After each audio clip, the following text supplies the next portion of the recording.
Hey everybody, it's Maggie Mulhern from Modern Salon TV. I am here with the ever fabulous Anthony Cole, one of my favorite buds and somebody I just really admire as an artist and a cutter and a human being.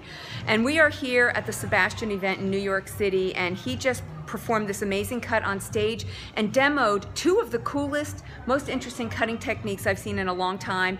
And we're gonna flip it around, and his model's already been cut, and she made it very clear she doesn't want to be cut anymore.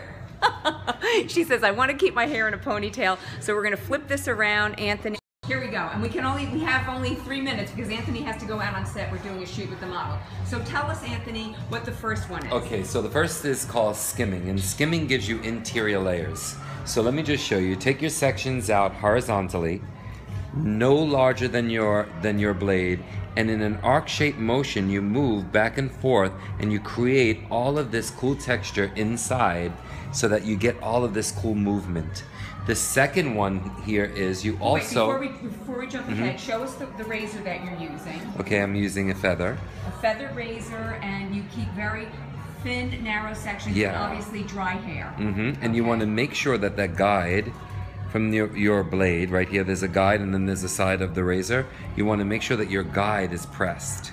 So what you want to do is make sure when you take your section that it's no larger than the blade itself, and then you want to, in an arc-shaped movement, do this skimming technique all the way through so that you create all of these layers in here that give that short to long feel, and it gives it a nice push and movement. Oh, so great. Somebody's asking if you would consider this on fine, thin hair. Yes, because she has fine, thin hair. And you know, I talked about that in the class before, and I said, you know, when you have fine hair, a lot of times it just lays to the head. You don't get any kind of support from underneath.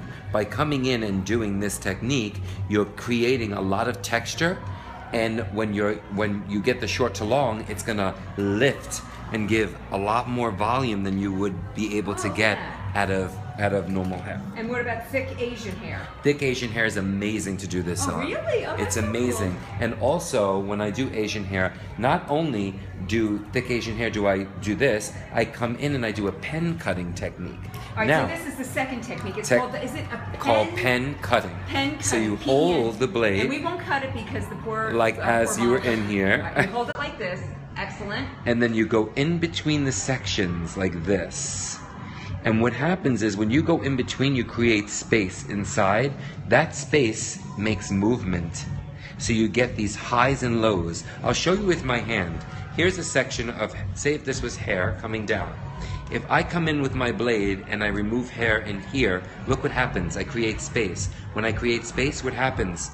It allows movement. So how is it different from using a thinning shear?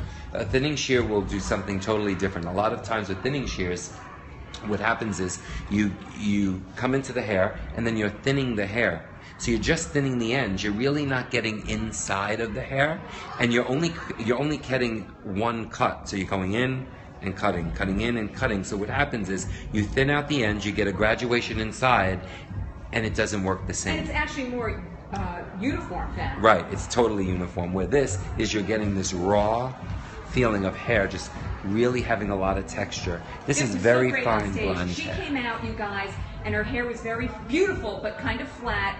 And when he played around with this, it was just amazing, the transformation. Somebody wants to know about texturizing bobs. Texturizing bobs, this is the best way to do a texturizing bob.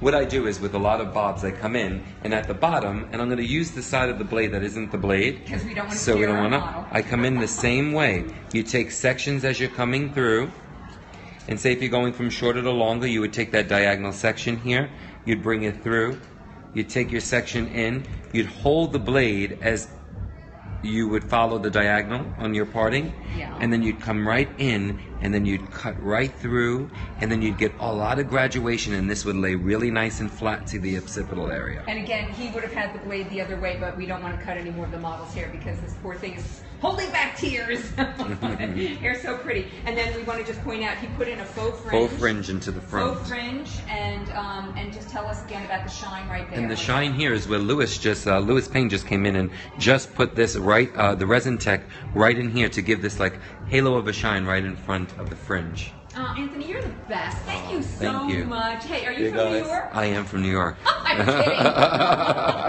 Obviously, you're from New York.